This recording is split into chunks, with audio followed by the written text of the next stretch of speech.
This week, we welcome John Wheeler, CEO at Wheelhouse Advisors, and Padraic O'Reilly, Chief Product Officer and co-founder at CyberSaint, to discuss why it's time to move away from G, little r, big C.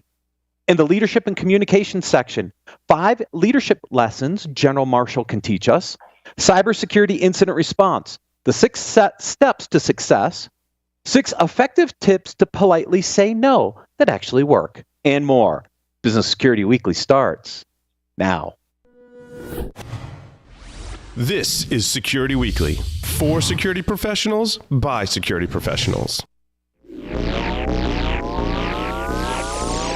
Broadcasting live from G-Unit Studios in Rhode Island, it's the show where we explore the business of security to improve the security of business. Your trusted source for actionable insights on leadership, communication, and innovation. Get ready for Business Security Weekly. Let's face it, cyber attackers have the advantage. Extra Hop is on a mission to help you take it back.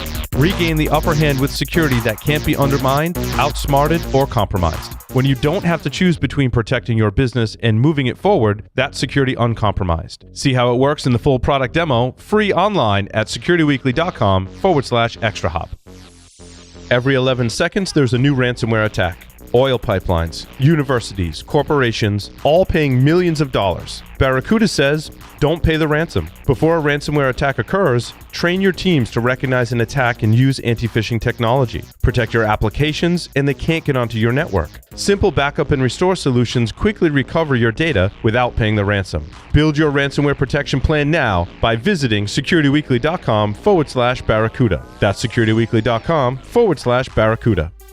Account takeovers, malicious campaigns, impersonation, and data breaches are on the rise, driven by the pandemic and security challenges of a remote workforce. The number one most common attack vector in breaches is compromised credentials. Constella Intelligence protects your key employees from digital risk by continuously monitoring the deep, dark, and surface web for exposed credentials, detecting threats that others miss with real-time alerts to protect you and your company from a targeted attack. Try it free at securityweekly.com/Constella. Welcome to Business Security Weekly. This is episode number 250, recorded February 14th, 2022. Happy Valentine's Day. I am your host, Matt Alderman, here in Colorado. Joining me remotely are my co-hosts. First, Mr. Jason Albuquerque. Hey there, Matt. Sad day. Football season's over. What a game, though. So, what a great good way to end the season. Great way to end the season. You know, I'm a big Joe Burrow fan now coming out of this, even though they didn't win the Super Bowl. But that kid's got quite a future ahead of him. Yes, he does. Also joining remotely, Mr. Ben Carr. Welcome, Ben. Hey, Matt. Good to be with you on this fine Monday. Seems strange to be spending a Valentine's Day with you and Jason, but it is what it is. I'll make it work. Nothing but love. I love you guys. I love you guys. Don't miss any of your favorite Security Weekly content. Visit securityweekly.com/subscribe to subscribe to any of our podcast feed and have all new episodes downloaded right to your phone. You can also join our mailing list, Discord server, and follow us on social media and our streaming platforms. Do you have a specific guest or topic that you want us to cover on one of the shows? Submit your suggestions for a guest by visiting securityweekly.com/guests and completing the form. We review those suggestions monthly and we'll reach out to you once reviewed. This segment is sponsored by CyberSaint. To learn more, please visit securityweekly.com/CyberSaint. John Wheeler is the founder and CEO of Wheelhouse Advisors, a global risk management strategy and technology advisory firm. John has over 30 years of experience as a recognized expert, frequent speaker, and author on the effective use of risk management practices and technology in large and mid-sized businesses. Prior to founding Wheelhouse Advisors, John was Senior Director Analyst for Risk Management Technology Solutions and Services at Gartner, a leading research and advisory organization. John spent over 10 years at Gartner advising thousands of CISO and CIO buyers, CEOs, boards of directors, as well as technology product and service companies within the $9 billion integrated risk management market. Padraic O'Reilly is no stranger to Business Security Weekly. As Chief Product Officer and co-founder at CyberSaint, he leads product innovation and development, His experience as a Harvard-trained economist, IT risk and compliance consultant, and his rapid exposure to cybersecurity led him to seek out CISOs, CIOs, and boards of directors at global organizations to pursue the answer to the question, how can cyber be managed, measured, and understood like any other business function? John and Padraic, welcome to Business Security Weekly. Thanks, Matt. Good to be here. All right, so I'm going to start this because, John, I have a long history in GRC. I briefed you multiple times when I was at RSA and Tenable. And I made a proposition. I had a strategic discussion when I was at Tenable. And here's how I laid out the market. And this is now almost 8 years ago, 7-8 years ago. And I'm close to how close was I? I made the case that security doesn't have a system of record. Right? If you look at the financials, they have their finance system of record, the CRM for sales, marketing has their marketing automation systems, et cetera. But we really didn't have a true system of record for security and risk. And the GRCs tried to play that role. But I made the case that the GRCs couldn't scale to solve the problem, and that the individual security company couldn't unify all the data needed to do it, and that there had to be something that could unify the data, but at a scale not seen to date. Was I close? You were very close, I would say. Going back 8 years, I mean, that's a while back, but it's really evolved much further away from where you were seeing things back then. I would say that what you said at the very beginning of the show in terms of GRC having a little R, it was so true then and still true now. The fact is that GRC always led with compliance. And by doing so, compliance, as we all know, is very rigid. The requirements are very specific and are not changing as rapidly as the whole risk landscape may be changing for organizations. And at the same time, vendors really were focused in the GRC world on meeting those individual compliance mandates, the ones that were driving the most revenue for them because they were new to the market. But over time, those solutions became highly fragmented because they didn't have a good way to tie all those compliance requirements and regulatory mandates together. And so what you ended up with was what I always like to describe as the junk drawer in my kitchen, just a junk drawer full of GRC tools that, over time you didn't know what one did, what the other was doing. And really where we stand today is that business leaders all the way up to the CEO, they need information around security as it relates to the business and as it relates to what they're trying to achieve in really much larger integrated views through the digital products and services that their organizations are creating. And that's where the challenge still exists, right? It's that visibility. Right. But how do you get visibility if everything's so fragmented, right? And that was the challenge I saw when we were trying to pull these pieces together, both at RSA, working on the Archer product line, and then moving over to Tenable and trying to build up the next generation of a platform, right? Connecting all those pieces is not easy, and you need a solution that can scale to do that, because otherwise, without that visibility, everything's stale. You're exactly right. And in fact, my 10 years at Gartner, that was really the focus of my research. And I started with CISOs and trying to understand what their biggest challenge was. And it really came to the surface very quickly that they had all this data at their disposal, but had a real tough time communicating what the true risk is to an organization or to the business itself. And so that's why at Gartner, I led our research effort in looking at what was needed to evolve GRC to the next level.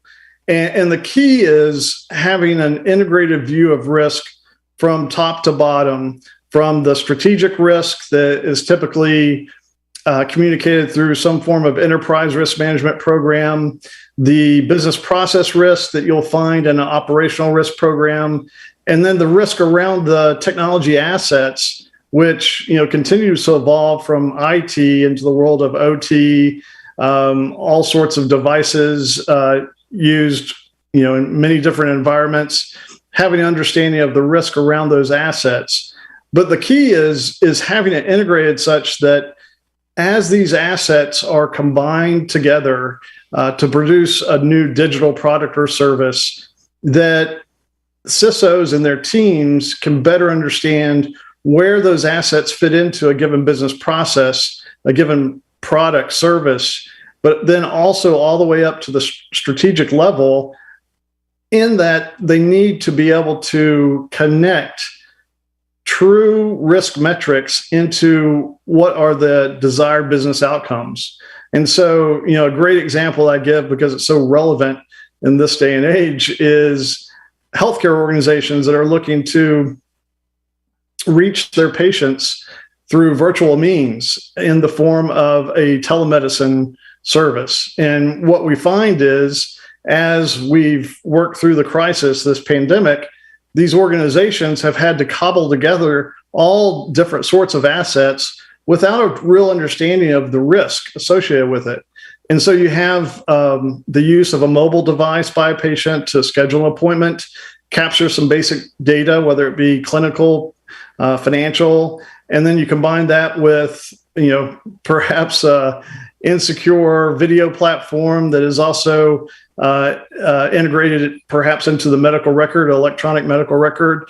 There could be, as we move forward, devices in the home that are monitoring the patient's vital signs or even administering treatment. And then tied back into the cloud, you could have all sorts of AI, machine learning to help with diagnosis of this patient. And so what we really are looking forward to helping CEOs and their teams better understand is, what are those risks associated with that service, and what are the unintended consequences of pulling those things together in a new integrated fashion. Right. Yeah, and I mean, that example that you just gave is pretty much every industry out there over the course of the last 2 years, right? That's right. Coming into the pandemic, most organizations had to accelerate their digital transformation plans, let's call it. They had to accelerate them by 3 to 5 years. More businesses had to look at their business initiatives and front load them. There was increased investment in the digital assets and in transformation in the business. I really feel like we're in this tipping point now, because so many organizations had to reactively, and quickly build that digital transformation program and start executing against some of the plans that they may have had, CIOs executing against plans that were maybe 2 years out. And they had to do that and tighten that within a 12-month window in order for their businesses to survive. Now they're taking a look back and saying, holy crap, what did I just do? And what are the risks around that I need to retroactively go remediate? So having this level of visibility now, I truly feel like we're in this, like I said earlier, a tipping point. If they're not looking back now, it's a scary scenario, because a lot of that was due to necessity versus a well thought out plan. And you said it correctly. They cobbled a lot of things together in order for their businesses to survive. You hit the nail on the head. And just to give some stats on this, because I know we were talking before about, the Super Bowl last night and, all the stats offered through AWS and others. But here are a few stats for you. So the World Economic Forum just came out with their annual global risk survey, and they see the estimated growth in digital by 2024 to be $800 billion, $800 billion in growth. So that's just, where we're going from here. And then at Gartner, the firm that I worked for before, they're saying that the senior leaders and boards of directors are viewing digital in a way they haven't in the past, and they see it as their number one priority at the board level. And then the scary part, like you alluded to, 53% of connected devices within a medical setting, and this was a survey that came out last year, 53% of those devices have some form of vulnerability that could critically impact patient care. And then one more for you, 56% of companies are expecting an increase in their software supply chain. And again, this goes back to the integrated nature of understanding risk, is what are those third-party risks? What are those fourth, fifth-party risks that are baked in to what an organization is trying to accomplish? And they may not even know it. And so, there are all sorts of discussions ongoing this year about helping organizations better understand what is comprised within either a software asset, it could be a hardware asset, having some form of bill of materials that's delivered so that we're not in the situation we are now, like with the Log4j vulnerability and trying to hunt down where it may exist. It's not sustainable. So I'm interested, I think Matt framed it up nicely earlier, big G, little r, big C, right? I think when I look at organizations, and I've had experience with large organizations, I've had experience with small to mid-market. When I think about that, I think, really from a compliance standpoint, almost any organization has some compliance framework that they're mandated to deal with, and they have to, so they've had to figure it out, right? There's usually, especially if you're public, some type of governance, right?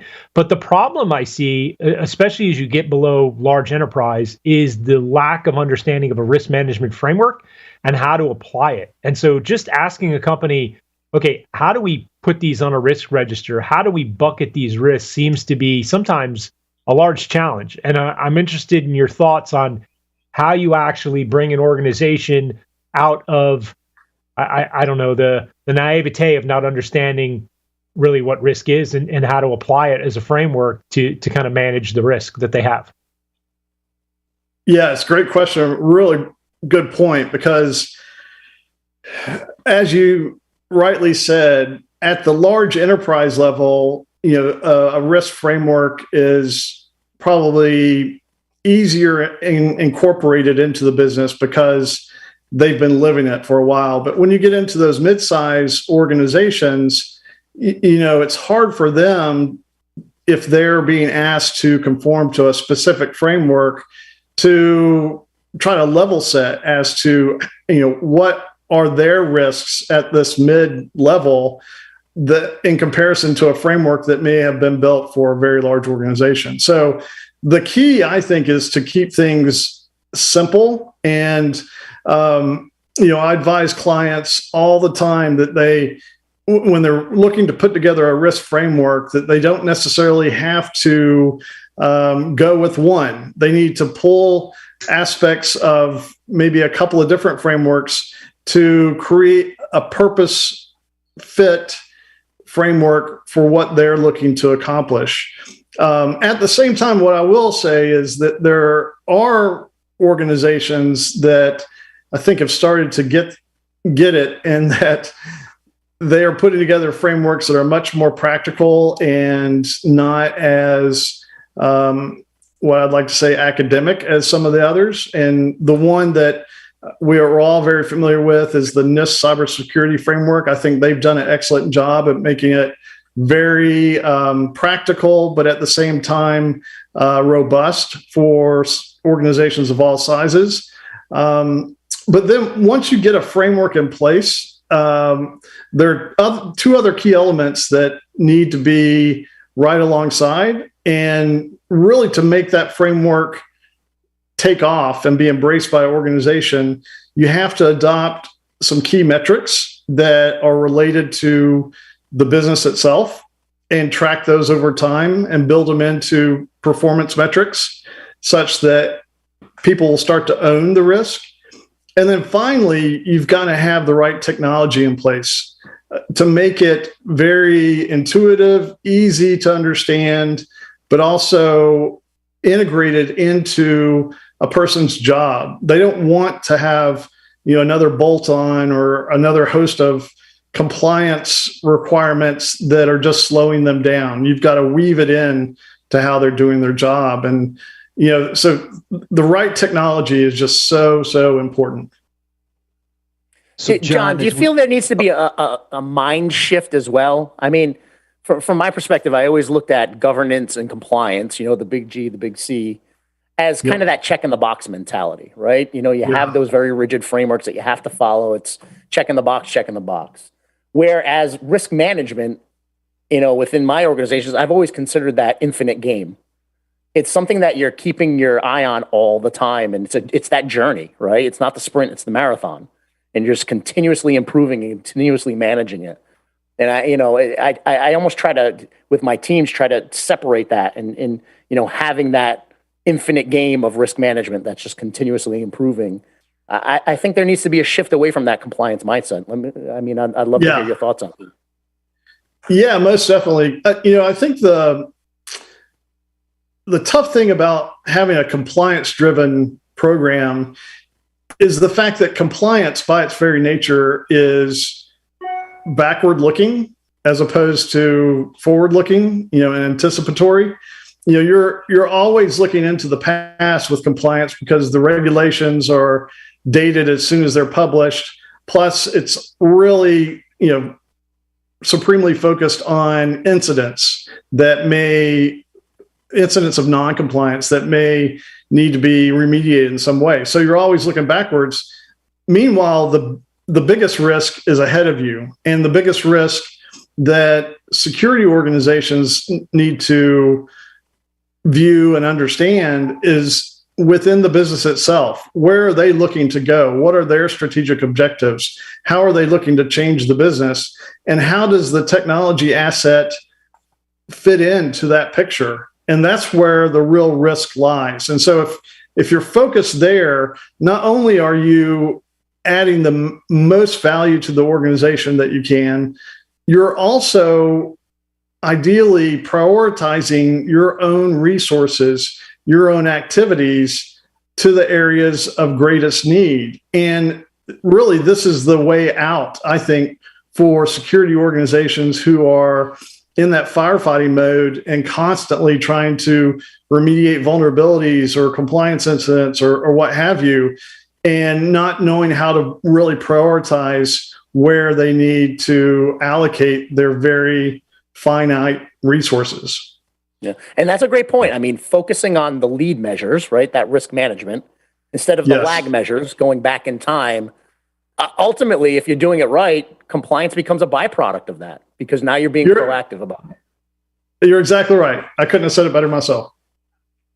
And so my question, John, is the traditional vendors that played in the GRC space, can they make the shift to IRM, or do you have to rethink the entire technology platform you're using? Because if C has been the lag kind of tool and indicator, can they make the shift, or do you have to rethink your entire strategy around your platform focused on risk first with compliance being an outcome? Yeah, it's a really tough challenge for those legacy GRC vendors. And it has to do with the fact that the strategy is completely different, not only in terms of what they're helping organizations achieve in making sure that the compliance mandates are checked off, but also in how they've architected their solutions. Most of them, because they wanted to dominate certain areas of the market, have built very proprietary solutions, very closed systems that don't allow for great integration across boundaries within a given client's organization, or even extending beyond into the world of third parties, the world of strategic partners, the world of using data from other security solutions to come up with a composite picture of where the true risk lies. And so for most of them, they're having to either start from scratch and build a whole new platform, or maybe look to other vendors through acquisition and then build off those solution platforms that they may acquire. But the old legacy GRC solutions, it's just not a sustainable business model for the vendors, nor is it a sustainable risk and compliance model for their customers. Guilty as charged. Yeah. So, well, times of tea. Yeah, Padraic, I mean, this is where the differentiation is, I think, with what you guys have built at CyberSaint, right? You didn't come at it from a big C mentality. So, Right. What makes CyberSaint so unique in solving the risk management challenges, which is what integrated risk management is all about? Yeah. I mean, I think we just came in at the right time. You were having those conversations 8 years ago, and if we tried to maybe solve it 8 years ago, we might have veered off into the big G and the big C as well. We just came in at a time when we were doing some compliance to start with, but the conversation was being pushed pretty hard toward risk as well. So the necessity to begin viewing all your security activities through the lens of risk and use that as the approach, that became quite clear to us, I think, year 1 or 2 into our existence. So we began to look at those data sources and that system of record problem, and that's when we began to approach it more flexibly. So now we really present the enterprise the ability to sort of look at their old practices through the register, but also get that data in easier without sort of the silo problems.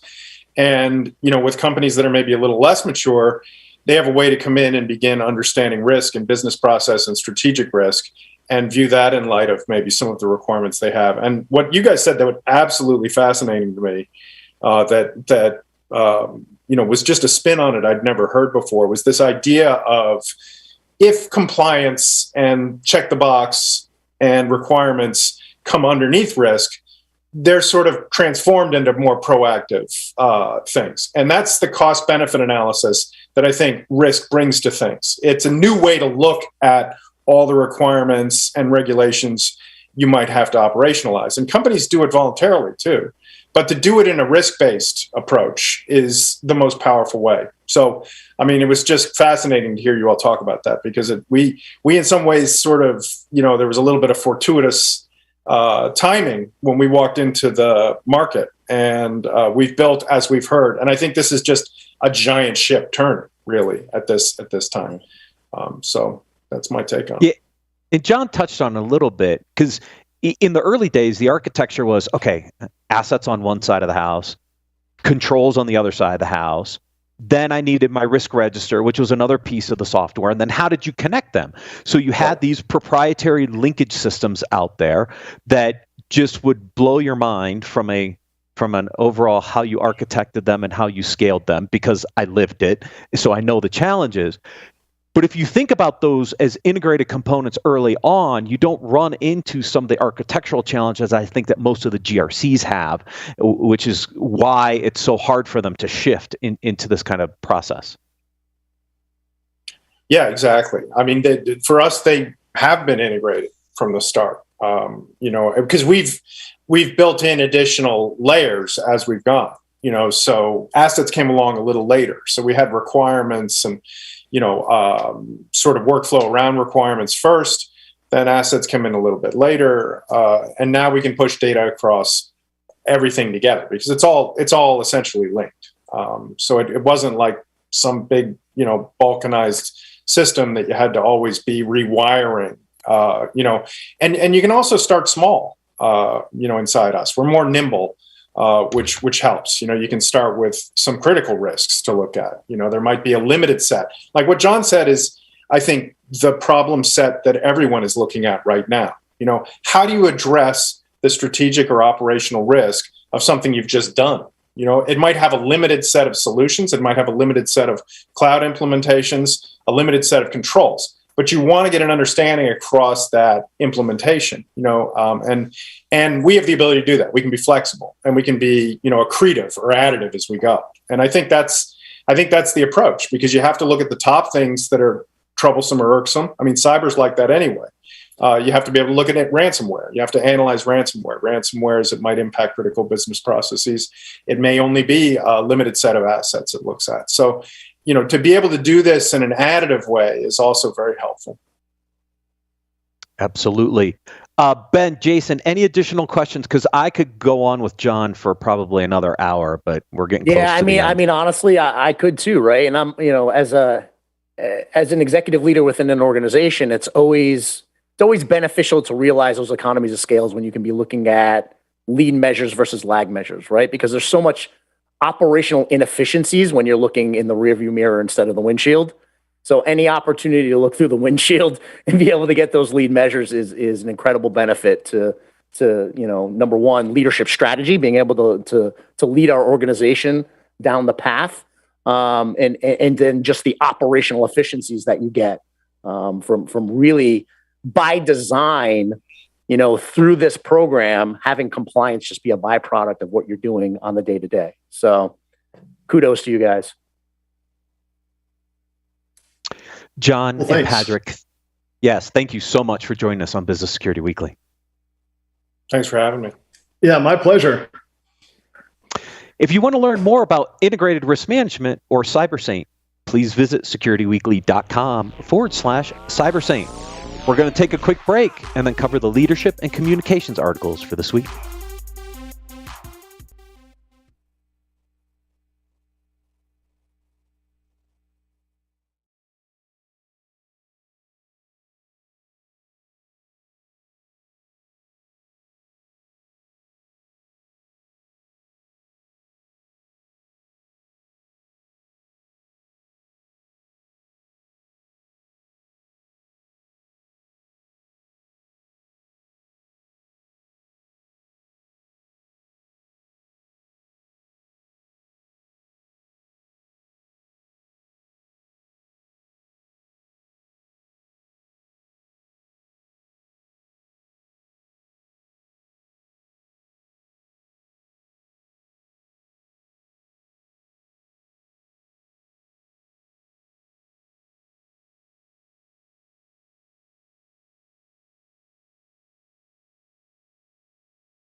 Cyber risk and compliance automation is finally here. Legacy GRC systems cannot support the powerful, real-time automation and oversight that organizations require to take risks that matter to succeed. CyberSaint continuous control automation ingests data from the IT GRC stack to update controls against regulatory requirements and risks in real time, delivering insights and visibility. See how members of the Fortune 500 are saving millions annually by visiting securityweekly.com/CyberSaint.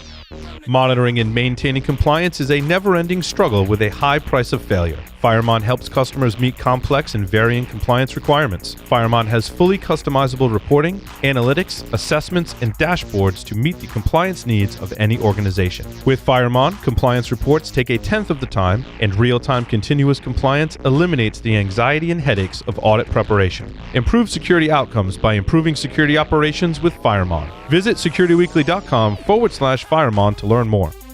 People require access from anywhere to resources everywhere, but legacy security is ill-equipped for today's hybrid organization. Appgate SDP delivers zero-trust network access for hybrid workforces and workloads, empowering trusted users with secure, frictionless connections to only what they need. Make your attack surface invisible and reduce time to provision by 91% with Appgate SDP, a leader in the 2021 Forrester ZTNA New Wave. Learn more at securityweekly.com/Appgate.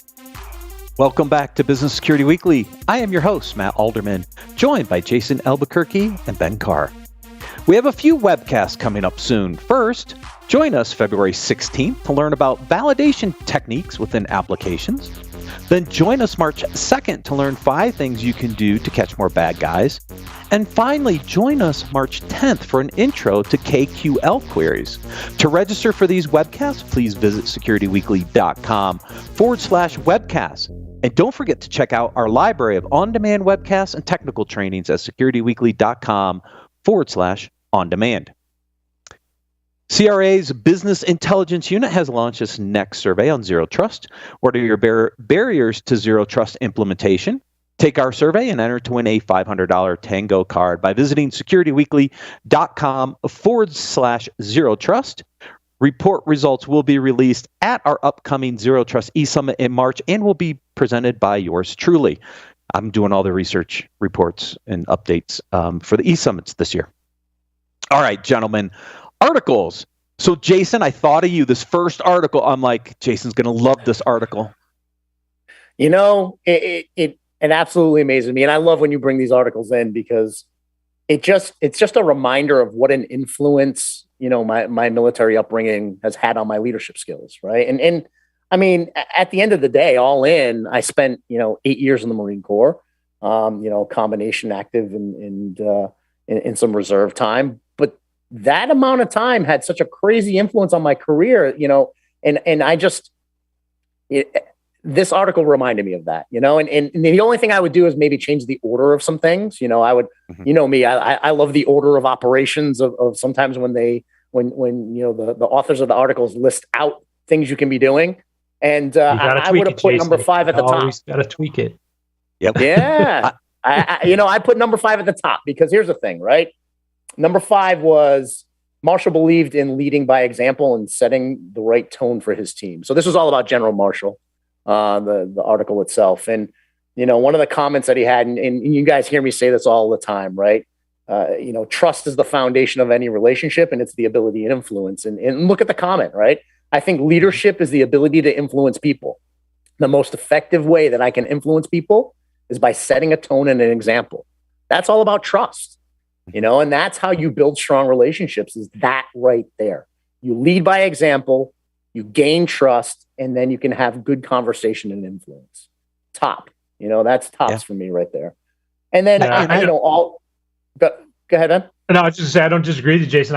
One of the things that really stood out from this for me was, he was smart enough to know his own limitations and where he needed somebody who had a different set of skills than he did. And I think that's one thing I see in a lot of leaders, and I think we've probably all been guilty of it. Our point is, the fear that if you bring somebody else in who knows something else, that they'll supplant you or upstage you, when in reality, it's always good to bring in somebody who has a different set of skills and can bring something else to the table, and it just makes the whole team stronger. So I think that's something all leaders need to really focus on. Yeah, and I love that. No, agreed. It's a scenario where the best leaders become servant leaders, right? And ultimately, those top leaders are bringing in the best of the best around them. You've heard me say it.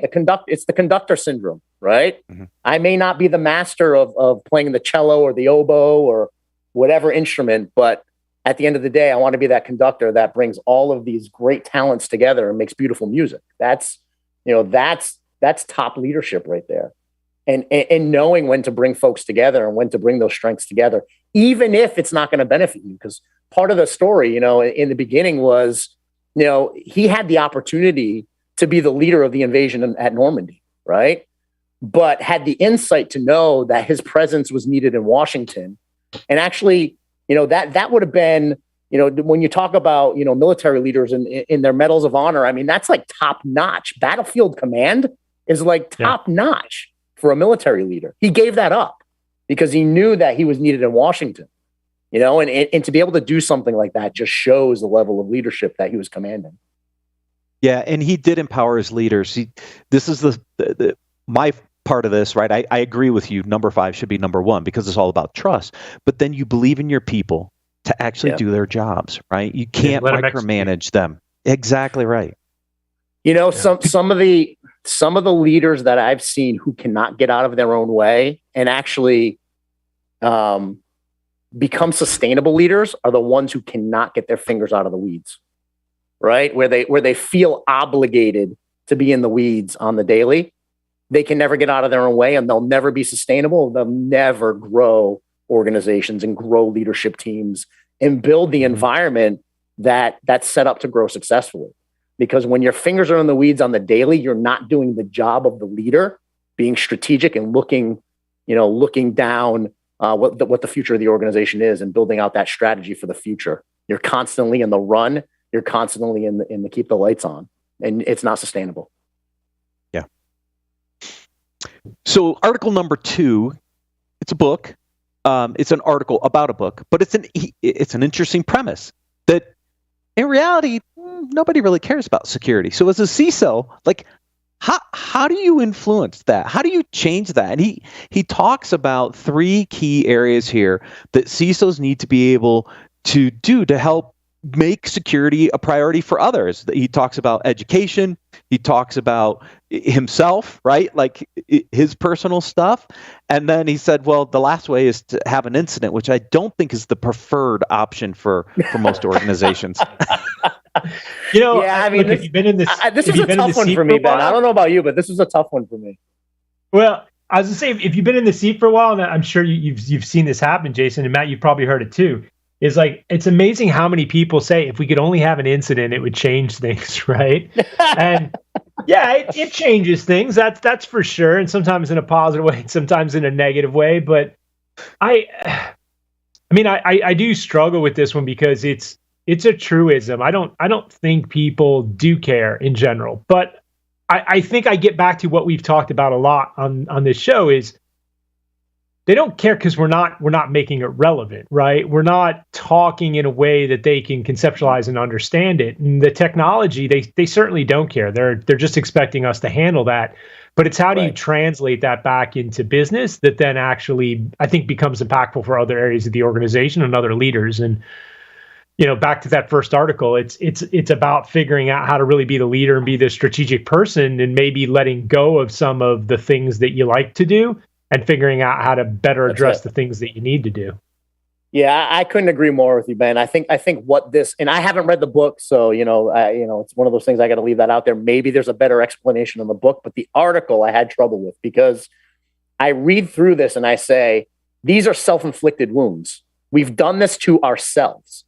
If the organization and the leaders in the organization don't care about cybersecurity, it's because we haven't done our jobs in educating them as to the why, right? And there are 3 ways, and I saw 3 ways to make security a priority: education, ego, right? I took ego out of that, and incident. I think there's more to that, right? I think there's a lot more to that. I think number 1, being able to articulate the needs of our customers, right, and their compliance needs for us as a third party, legal pressures, cyber insurance. Basically the needs of being able to obtain or keep cyber liability insurance. We need to be addressing all of these risks that are out there and having the conversations and educating folks. So I think a lot of this is self-inflicted. And I think that's what kind of just, raises a hair on the back of my neck a little bit, because it's self-inflicted wounds in many instances. Yeah. So this next article is interesting because it's an interview with Debbie Wheeler, who's the CISO over at Delta. And there's good content in here, but the opening line is a little interesting, as you shouldn't view security as a competitive advantage. And I was what? It's I'll say this: it's altruistic, but I don't think it's reality. Yeah, I bought off on right. I bought off on the concept of why she was saying it. Yeah, but the reality is, right now, it's definitely a competitive advantage. I mean, a competitive advantage 100%. Is anything where you're differentiating yourself from your competitors, and it's anything. It's not just security. It's the technology you use. It's the processes you have. It's the cybersecurity best practices you're implementing. It's all of the above. Anything is game in business to make that competitive advantage, including cybersecurity. And to be honest with you, in the environment and world we're in right now, that's probably going to start happening, or is happening now, more often, because it's something that can be positioned as, a differentiator for a business. And yes, it is 100% altruistic. It is one of those things where If we had Nirvana tomorrow, absolutely sure. We should all be sharing information with each other and not even being worried about competitive advantage. But that's not the business world today, unfortunately. Yeah. And she does talk about some really good challenges around balancing security requirements with business needs and customer interfaces and other things, right? There's some great examples because, again, it's a business and it's a risk discussion like we were talking about in the previous segment, right? It is a risk discussion at the end of the day. And she brings up some very good points that, every business and risk decision has to balance security in here. But I do believe that I agree with you, Jason, that today I think it is a competitive advantage for certain organizations. Listen, I mean, at the end of the day, go through the exercise of grabbing every single competitive advantage you have against your competitor. So Delta, she works for Delta, right? Across the entire business, bucket every single competitive advantage they have. Now, they're going to go share that with American Airlines or Southwest, including security, but everything else as well, right? So, no, they're of course not. I think the CEO would probably go off their rocker because they don't want to be sharing the competitive advantages that they have with their competition.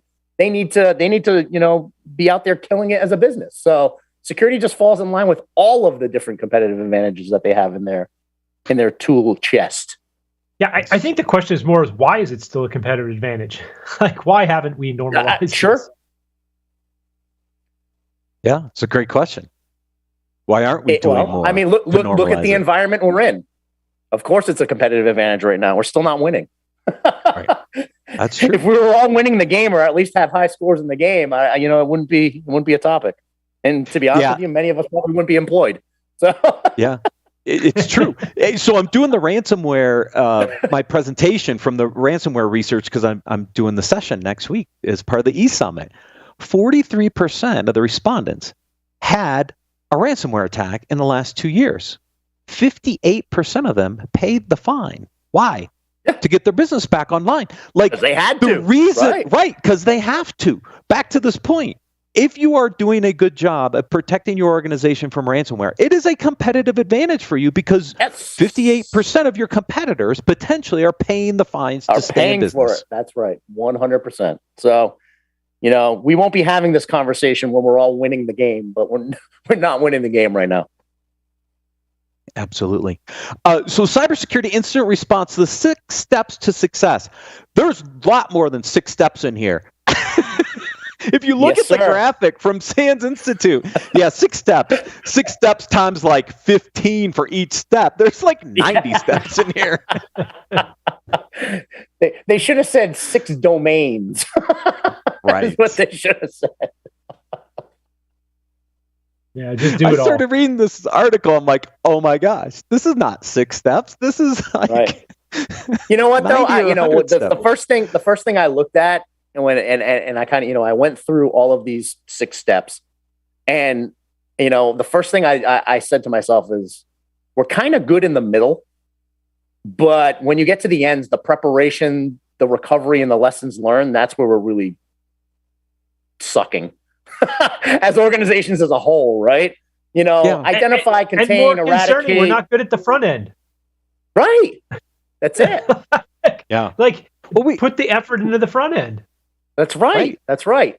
And that, that life cycle side of the aisle too, right? That feedback loop. That's the lessons learned, because that feedback loop feeds your preparation for the next time you're preparing. So that's why I'm saying at the the bookends, we suck. We're not preparing, and we're not learning lessons and sharing them back into the pipeline so we can be well prepared. Right. And if we go back to the previous article, those lessons you learned should be shared across the industry so everybody can be better prepared. Right. We talked about this a couple of weeks ago about crisis management and all the preparation stuff that organizations need to do. Right. And we're not doing it. Yeah. Yeah, but let's get better on the bookends. Yeah, and it's not 6 steps, everybody. Just so you know, there's a lot in there. There's a lot in there. I thought this was a great article. 6. It is 6 ways how to say no. Right, 6 tips to actually how to say no. And I think this is good because I know for a fact you guys have to say no at times. right? I was going to say, do CISOs really need to learn how to say no? Like, isn't that the image we now have? We're trying to get the brand of saying yes more, damn it. We want to get to yes, not get to no. You just say later and offer an alternative and you're good. Right. It's one of those scenarios where what Ben just said is absolutely true, because we've said no so much over the course of our careers as security professionals that, in leadership positions, we're trying to get to the yes more, right? We don't want to be the department of no, but in many instances we have to, and we learn techniques. We've talked about it before where, let's talk about the outcomes you're trying to achieve. Maybe you're coming at me in a perspective of, I want this, I want X, but maybe it's really not X that you want. Or maybe this road that you're saying to get to X isn't the road we need to take to get there. So let's figure out how we get to outcomes. And in other instances, we're going to have to say no, right? And there's so many different reasons. I mean, we're being pulled in a million different directions. So maybe it's our bandwidth that doesn't allow us to do something. But being open and honest about it isn't an issue. If there isn't bandwidth and you're speaking to another leader and say, listen, this is, right now, based on my priorities, I'm not going to be able to get to this for another 8 weeks. If anything, that's going to be able to maybe get support upstream for you to be able to hire, bring in bandwidth, bring in support, something like that. So, it's not just the definitive no and walk away. Give the why, give the reason, help with an outcome, right? Yeah, and I thought tip number 7 was interesting to your ask about the outcomes. Like, what are they trying to achieve? Ask versus guess, right? On what are you trying to do? So then you can actually have a relevant conversation about it. Maybe it is later. Maybe it is no. Maybe it is, yeah, sure, we could do that now, right? Yep. But if you're not asking the right questions about what are you trying to achieve, how do you know how to answer the questions they're asking you correctly, right? Exactly. And if you're not offering an explanation as to why you're disagreeing or saying no, you're basically just leaving someone hanging, saying, you know what, they just don't want to help me. And that's not how you want to have a relationship. So it's no, because it's, we can't go this route because, and offer an explanation. And once you offer that explanation, and it's a legitimate, explanation as to the why, typically you can start working with folks on maybe a different outcome or a different approach. So it's not always a definitive no. You got to get to that deeper layer. Yeah. Last article, I thought this was a really good article as well, because I think a lot of organizations are struggling with, what does go back to work mean? Like, what kind of environment are we going to be in? Are we going to say 100% remote? We're going 100% in person? We doing hybrid? What are the trade-offs? What are the pros and cons of all these different approaches? And this HBR Harvard Business Review article kind of walks through some of the challenges and trade-offs that organizations are going to have to make as they go back in. They're conversations we're having, right? Yep. Somebody brought up on the leadership call the other day, like, are we keeping the New York headquarters? Because literally there's nobody in it. I think somebody goes in like once a week, but you're paying for New York real estate and nobody's in the office. Are you good? Are you literally going to keep it or not? And we're all on Zoom calls all the time, or Teams calls for us. Yeah, just FYI, the person going in is the person emptying the trash cans that aren't filled. So I'm not sure why we still do that, but it's really strange. Yeah, it's a struggle that so many organizations that I work with, talk to, are having, right? And it always comes down to, we could shed all of our real estate, but how do we continue to foster creativity and collaboration? Mm-hmm. Individual productivity is through the roof, because you don't get what I used to call the drive-by from being in the office, where, I'm heads down, I'm in the middle of something, all of a sudden it's knock, knock, knock. I need your help. And it pulls you away, right? It pulls you out of your focus. And you don't get those drive-bys. But that's a blessing and a curse, because so many times those drive-bys would turn into innovative, creative conversations or problem solving activities where you'd fix something on the fly and be like, holy shit, that's absolutely amazing. And it wasn't something scheduled, right? It wasn't something that you had on the books, and it created that collaborative and creative environment where you could innovate on the fly. And that's so hard to do on a Zoom call. It's so hard to do remotely. Yeah. So it's conversations around what's that hybrid approach, because so many people love the individual productivity side of it because we get stuff done. So I don't think we've figured it out yet, but I'm interested in the opinion from both of you. I read an interesting article the other day about Microsoft trying to come out with more of a VR Teams environment, right? Using HoloLens or potentially an Oculus. And I think that there's some practicality there. Like the only thing that stands in the way from my perspective is $3,500 for a HoloLens. Yeah, I don't think we're going to be buying those very quickly. It definitely needs to become more affordable, Ben. But I'll tell you right now, I've actually been part of that. I've been part of Microsoft's ecosystem where we had a virtual conference in that ecosystem. Yeah. And it seems like it was pretty damn cool. I'm going to be honest with you. It really was. Your ability to virtually, control the room and add things to the room. It's like having your own virtual whiteboard in front of everybody. Yeah, it's the whiteboard for me that's missing. I've been trying to figure out how to do the whiteboard in this world, and it hasn't worked yet. Yeah, it is super cool. It definitely has a future. There's no doubt about it. I think it can help, but again, I don't know if it's going to be a replacement from you and I sitting side by side or offices next to each other, where all of a sudden we just have that organic, creative, innovative conversation. I don't know if that's a replacement. I agree with you. I think that I struggle the same thing that you do, Ben, the whiteboard, the missing whiteboard, like the ability to just jot things down and write and draw. And I still use paper. I'm old school. My wife does not understand why I still walk around with a composition notebook, but I do. It's the memory loss. It's the memory loss. That's why you do that. It's not that as much as I hate typing because I'm a horrible typer because I took music instead of typing, and now in my entire career I'm on the computer side.